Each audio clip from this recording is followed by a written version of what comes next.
ভারতের পেহেলগাঁয়ে হামলার জের ধরে মঙ্গলবার মধ্যরাতে পাকিস্তানের ৬টি শহরে হামলা চালায় ভারত। অপারেশন সিঁদুর নামে পাকিস্তানে ভারতের এই হামলার পর বিশ্বজুড়ে ছড়িয়েছে নতুন উত্তেজনা। বিশ্ব নেতারা এই হামলাকে ঘিরে জানিয়েছে উদ্বেগ এবং উৎকণ্ঠা। পাকিস্তানে ভারতের হামলার এই ঘটনায় নিন্দা প্রকাশ করেছে মার্কিন প্রেসিডেন্ট ডোনাল্ড ট্রাম্প। তিনি বলেন, এটি খুবই দুঃখজনক। আমি আশা করি এই সংঘাত খুব দ্রুত শেষ হবে। জাতিসংঘের মহাসচিব অ্যান্তোনিও গুতেরেসের মুখপাত্র বলেন, ভারতের সেনা অভিযান আন্তর্জাতিক সীমান্ত এবং সীমানা রেখা অতিক্রম করেছে। তিনি উভয় দেশের প্রতি সর্বোচ্চ ধৈর্য দেখানোর আহ্বান জানিয়েছেন। এ ঘটনায় পাকিস্তানের প্রধানমন্ত্রী শাহবাজ শরীফ বলেন, প্রতিশোধ নেওয়ার সমস্ত অধিকার পাকিস্তানের রয়েছে। পাকিস্তান কখনোই ভারতকে নিজেদের উদ্দেশ্য সফল করতে দেবে না।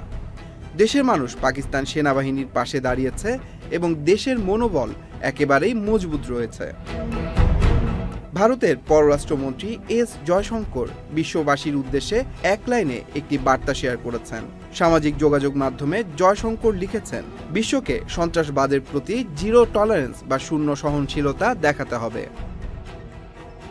সিন্দুর নামে সামরিক অভিযান বিষয়ে ভারতে ইসরায়েলের রাষ্ট্রদূত রেউভেন আজার বলেছেন, ভারতের আত্মরক্ষার অধিকারকে ইসরায়েল সমর্থন করে। টুইটারে তিনি লেখেন, সন্ত্রাসীদের অবশ্যই জানতে হবে যে নিরীহ মানুষের উপর বর্বরতার পর তাদের লুকানোর আর কোনো আশ্রয় নেই।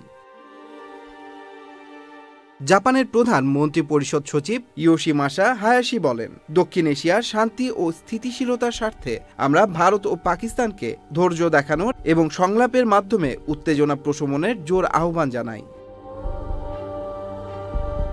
চীনা পররাষ্ট্র মন্ত্রণালয় বলেছে, আমরা দুটি দেশকে আহ্বান জানাই যাতে তারা সামগ্রিক শান্তি ও স্থিতিশীলতার প্রেক্ষাপটকে অগ্রাধিকার দেয় ও শান্ত থাকে। তারা যেন এমন কোনো পদক্ষেপ না নেয় যা পরিস্থিতিকে আরও জটিল করে তুলতে পারে।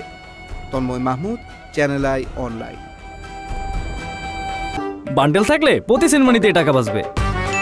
বিকাশ সেনমানি বান্ডেল কিনে জিতুন প্রতি লেনদেনে।